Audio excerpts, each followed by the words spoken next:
I had the occasion to complain about very bad service being given by a hooker that we'd engaged for the evening. And this is in the bad old days. I only did it once, and I could not repeat the experience because it was so funny. And when I'd never been to Germany before in my life, and we went to Hamburg, and one of the road crew said, "Oh, we've got to go down." This is pre-AIDS. This is like 1982 or something. He goes, "We've got to go down to an Eros centre." I said, "What's an Eros centre?" "Oh, it's great. There's all these birds, and you know, for cheap." You know, I went, "Oh well." God hates cat, right? Let's go. Let's try this experience then. So we're down the Reeperbahn in Hamburg.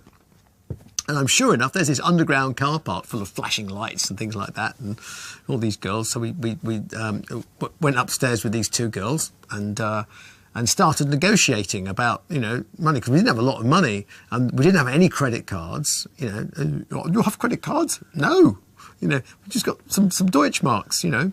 So we said how much it was for whatever they're going to do to us, and I said, "Oh, well, how long do we get then?" "Well, it's 20 minutes. I went, "Well, suppose we can manage it again in 20 minutes. We are young chaps after all." I said, is that all in the same price? You know? "What does this cost extra?" "Well, why?" I said, "Because surely, I mean, if you're doing a really good job on us, right, then we should be utterly unable to move after, you know, 5 or 10 minutes, and therefore we should be lying on our backs going, God, I wish I could do it again, but, you know, that was such a great shag for 17 quid or whatever it was back in those days, inflation being, you know, that we really shouldn't have to pay extra." They were like, "Oh, this costs far more." I said, no, listen, I'm doing you a favour here. What you could do is I'm going to save you time, save you money, save you effort. I'm prepared to gamble a bit more money here, and if we should be able to sort of, you know, get our willies working again, we have the power, then you can earn 50% more money within the same 20-minute time frame. This is starting to sound like a Python sketch, isn't it?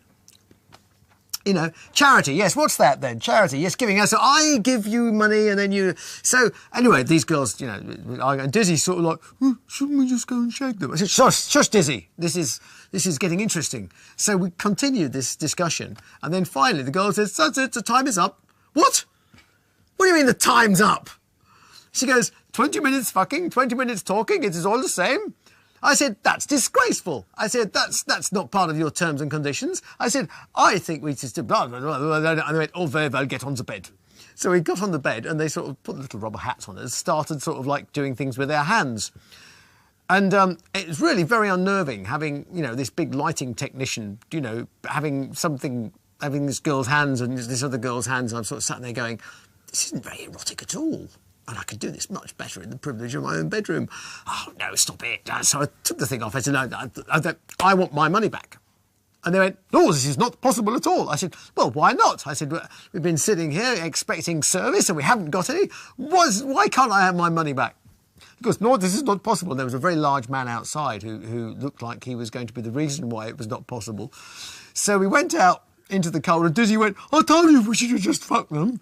And I said, "Dizzy, prostitution in this country is legal, isn't it?" He goes, "Hmm." I said, "There's a police station." I said, "We've been ripped off." So I walked into the police station and I said, "I wish to register a complaint." And the guy said, "Yes?"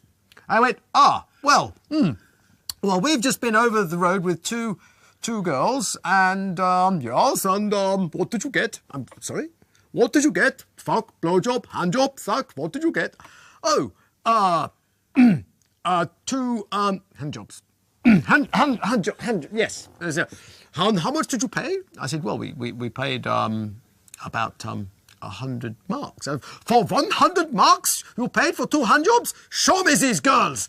On went the hat, into the BMW, blue light flashing, and Dizzy's like, "Fucking hell." Oh. So we go down to the Eros Centre, and of course there's all these girls and all these ultraviolet lights and everything else like that. And there was no chance whatsoever of identifying these girls until Dizzy goes, "There they are." I went, "Oh my God, they are!" So the policeman goes, "Come with me." Takes them upstairs, takes their names and IDs and everything else, checks their health certificate and all the rest of it, and goes, would you like to make an official complaint? Come back to Hamburg and you can have your money back. And I went, perhaps not. We'll walk home in the rain.